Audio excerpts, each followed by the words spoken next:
From our Chicago studios, this is the Muslim News on Muslim Network TV. Assalamu alaikum, I'm Samana, Siddiqui.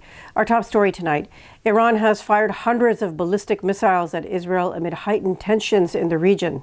The attack started around 8:15 p.m. local time on Tuesday. Iranian media said at least 400 missiles had been launched so far. In a preliminary statement, the Islamic Revolutionary Guard Corps, or IRCG, said the attack was in response to the assassination of Hamas leader Ismail Haniyeh, Hezbollah leader Hassan Nasrallah, and IRGC commander Abbas Nilforoshan. Haniyeh was assassinated in Tehran last month. Nasrallah was assassinated in Beirut on Friday, along with Nilforoshan. The Guard Corps warned that if Israel responds to the missile barrage, it will face more crushing attacks. It further said the attack was being carried out with the support of the Army and the Ministry of Defense. Iran's UN mission later issued a statement affirming that the missile strikes were Iran's legal, rational, and legitimate response to the killings, emphasizing that this action had been duly carried out. Tensions have been running high between Tehran and Tel Aviv since the assassination of Haniyeh on August 1st. Iran had blamed it on Israel and vowed a stern response. The assassination of Nasrallah, a key ally of Iran, in an Israeli airstrike in a southern suburb of Beirut, was followed by strong condemnation from Iran's top leadership.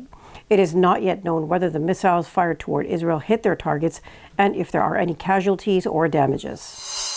Pentagon officials say that President Joe Biden is deploying an additional 2,000 to 3,000 troops to the Middle East. This deployment comes as Israel intensifies its war on Hezbollah in Lebanon. With this increase, the U.S. military presence now totals around 43,000 personnel who are already stationed across bases in Iraq, Syria, and other nations. The Pentagon has also announced that the new forces will include multiple fighter squadrons, enhancing air capabilities with warplanes.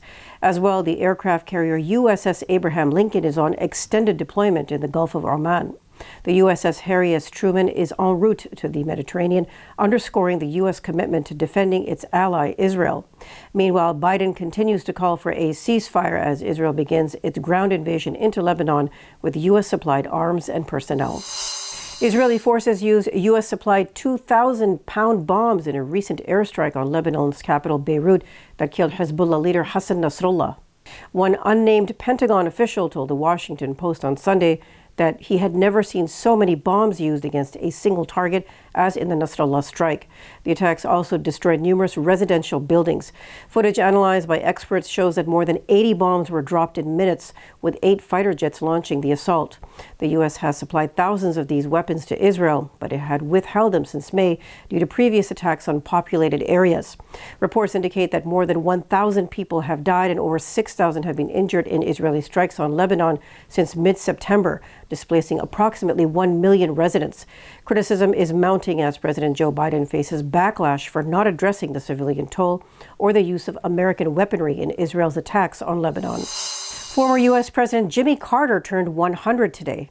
He is the first American president to reach this age. Carter was born in Plainfield, Georgia, on a farm with no electricity. At the time, Black Americans could not yet vote in the state. As well, legalized racist segregation prevented Black residents from using the same schools, libraries, parks, restaurants, shops, and public transportation as white people. Carter served as president between 1977 and 1981, later winning the Nobel Peace Prize in 2002 for his decades of effort to find peaceful solutions to international conflicts. He is known for securing a landmark peace accord between Israel and Egypt in 1979. Carter wrote several books, including one titled Palestine, Peace, Not Apartheid, in 2006. He has been accused of anti-Semitism by Zionists. However, the 39th president has said that Israeli apartheid is real and much worse than what was witnessed for over 40 years in South Africa, beginning under its racial apartheid regime. Veterans group demands probe of Blinken for misleading Congress on Israel's actions. Details after the break, so stay tuned and we'll be right back.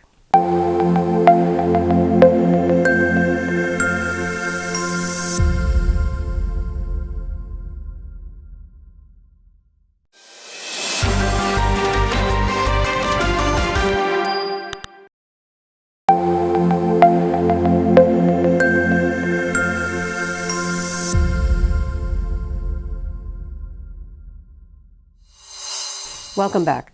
A prominent veterans organization is calling for a grand jury investigation into Secretary of State Antony Blinken. Veterans for Peace, or VFP, accuse him of misleading Congress and enabling Israel's war on Gaza, which they describe as genocidal. This follows a ProPublica report revealing discrepancies between Blinken's statements to Congress and internal assessments from the State Department. These indicated that Israel obstructed U.S. humanitarian aid. In a letter to the Justice Department, VFP argues that Blinken's failure to halt military aid to Israel violates domestic and international law, enabling ongoing war crimes. They assert that recent military support agreements between the U.S. and Israel further worsen the humanitarian crisis in Gaza. The group is also highlighting the need for accountability for those allegedly complicit in these actions. VFP also notes the role of U.S. Ambassador to Israel, Jack Lew, in ensuring the continued flow of American arms to Israel. VFP's Human Rights Counsel, Terry Lodge, says the Israeli military continues detonating massive bombs in Lebanon's capital, Beirut.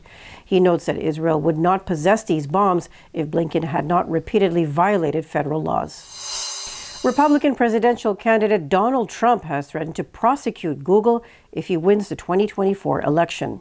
He is accusing the tech giant of manipulating search results to favor Democratic presidential nominee, Vice President Kamala Harris. In a post on Truth Social, Trump alleged that Google operates what he called an illegal system that prioritizes negative stories about him.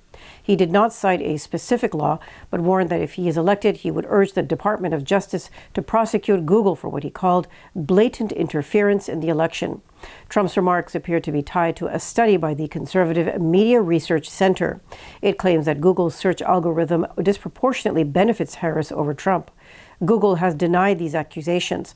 A spokesperson for the company said the center's study examined a single search term on one particular day, noting that both Trump and Harris's campaign websites ranked in the top results. California Governor Gavin Newsom has vetoed a controversial bill aimed at establishing the nation's strictest artificial intelligence regulations.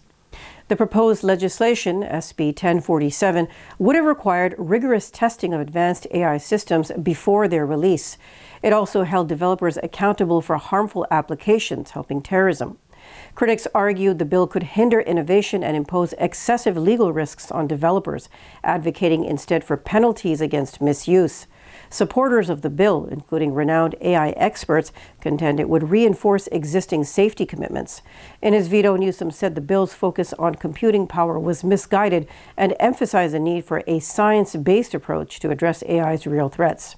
He plans to collaborate with academics to develop effective guidelines for safe AI deployment in the future. Preliminary data from the U.S. Centers for Disease Control and Prevention reveals that suicides reached an alarming level in 2023, with more than 49,300 deaths reported. This figure is nearly identical to 2022's record of 49,500, indicating a persistent crisis. For nearly 2 decades, suicide rates have been rising, although there was a slight decline during the COVID-19 pandemic.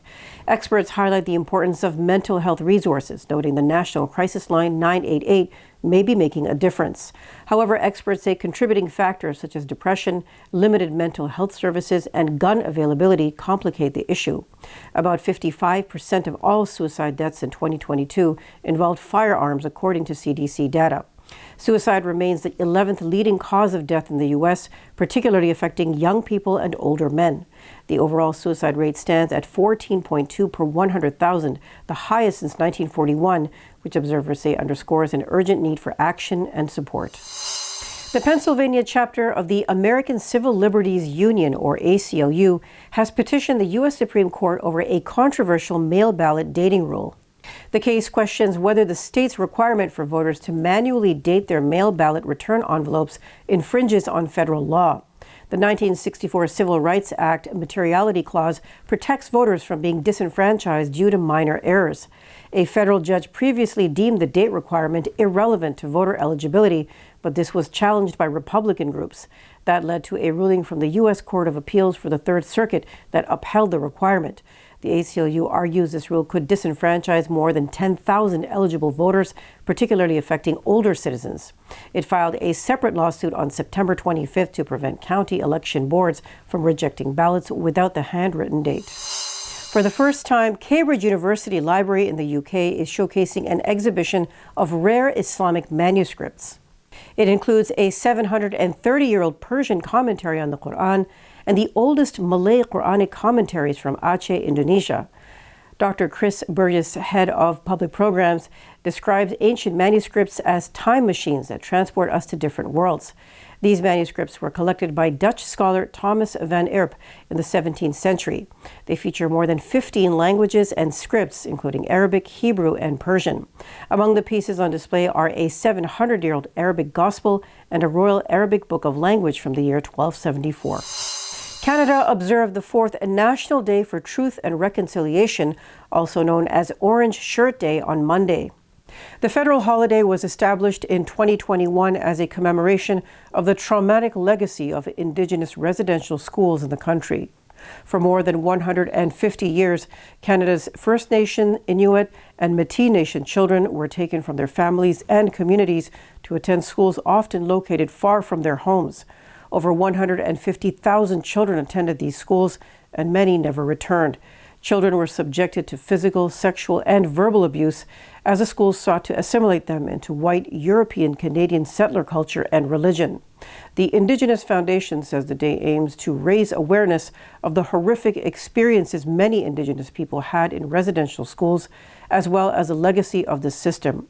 It also says it is a day to recognize the intergenerational impacts and ongoing violence Indigenous communities continue to face in Canada. Memorials took place across the country as well as in parts of the U.S., with various organizations, including the Canadian Football League, paying tribute to the children who suffered in these institutions. That's all from our Chicago studios tonight. Thank you for watching Muslim News. We are a community channel dedicated to bringing you stories you can trust. Please like, share, and subscribe to our content. You can also comment to let us know what you think of our coverage. You can donate now by visiting muslimnetwork.tv/donate. For more content, keep watching Muslim Network TV. Salam.